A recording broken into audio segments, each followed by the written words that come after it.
Hai semuanya, kalau kemarin kita udah bahas soal evolusi, kali ini kita akan masuk ke pertanyaan tentang sains.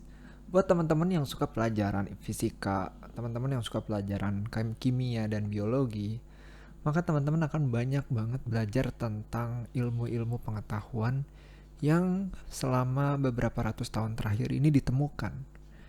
Namun, ternyata penemuan-penemuan itu tidak dilakukan pada zaman Tuhan Yesus atau pada zaman Musa di Perjanjian Lama.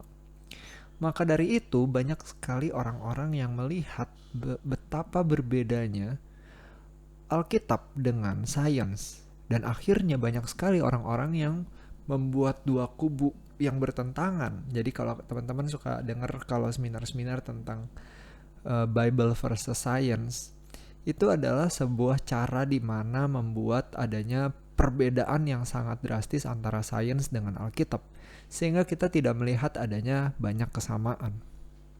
Kalau kita perhatikan, Alkitab itu sebenarnya beberapa ada yang membahas tentang sains, walaupun tidak semua.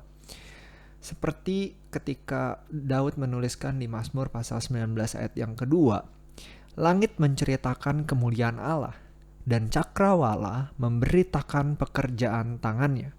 Which is, langit dan cakrawala adalah sebuah fenomena alam yang mana mereka adalah benda mati. Namun bagaimana benda mati ini dapat menceritakan kemuliaan Allah dan memberitakan pekerjaan tangannya? Tentu disinilah Tuhan sama sekali tidak melihat adanya perbedaan antara Bible dengan sains. Malah sebaliknya, Bible dan sains adalah sesuatu yang bisa berjalan bersama-sama. Setiap penemuan-penemuan yang ditemukan di beberapa ratus tahun terakhir itu tidak bertentangan dengan yang ada di Alkitab yang kita percaya. Misalkan aja sains menemukan sebuah teori bahwa bumi ini berawal dan semua yang ada di dunia ini memiliki titik awal. Dan itulah yang Bible ceritakan. Alkitab menceritakan bahwa segala sesuatu itu berawal, yaitu ada Tuhan yang menciptakannya. Dan selain itu di kitab Amsal ayat yang pasal 8 ayat yang ke-27 itu menceritakan bahwa bumi itu bulat. Dan juga kita melihat di Ayub pasal 26 ayat yang ke-7 menceritakan bahwa bumi itu tergantung-gantung di alam semesta. Dan disinilah kita percaya bahwa banyak sekali argumentasi yang tidak bertentangan antara Bible dengan sains, walaupun Alkitab bukan buku sains. Dan kalau kita mau track back, banyak sekali saintis-saintis yang takut akan Tuhan, yang percaya akan Alkitab, yang menemukan banyak penemuan-penemuan hebat di masanya. Misalnya Galileo Galilei, atau Johannes Kepler, ahli astronomi, atau Blaise Pascal, ahli matematika, fisik, dan teologi juga.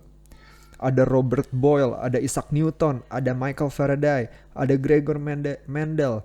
Mereka semua adalah orang-orang yang takut akan Tuhan. Dan mereka adalah seorang saintis.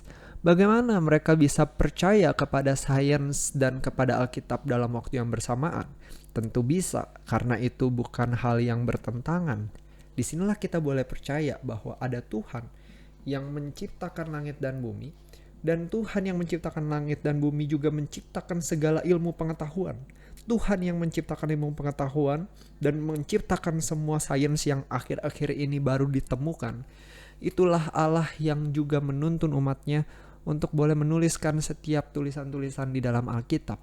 Maka dari itu kita boleh percaya bahwa Alkitab itu adalah sesuatu yang benar-benar dan tidak bertentangan dengan segala sesuatu yang ditemukan belakangan ini. Ada seorang teman yang dia ambil kuliah jurusan matematika, dan di dalam belajar matematika dia menemukan Tuhan.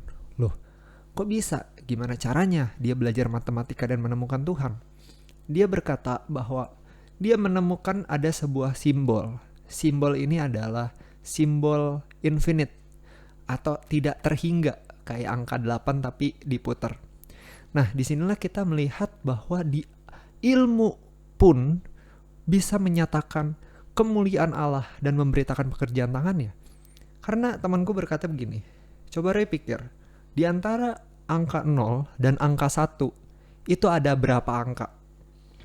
Oh, ada 0,1, 0,2, 0,3, 0,4. Terus, oh di antara itu ada 9, 0,1 sampai 0,9. Terus dia bilang, kamu salah. Karena ada 0,11, ada 0,12, belum lagi ada 0,111, ada 0,1111. Dan kalau kita mau urutin itu gak terhingga. Dia bilang antara angka 0 sampai 1 aja itu ada angka yang tidak terhingga di antaranya. Dan disinilah keluar biasaan dari sebuah ilmu pengetahuan yang mana akal manusia pun tidak mampu untuk menghitung semuanya itu. Karena ada sesuatu yang tidak terhingga. Demikianlah kita percaya ada sosok pribadi yang tidak terhingga, yaitu Allah.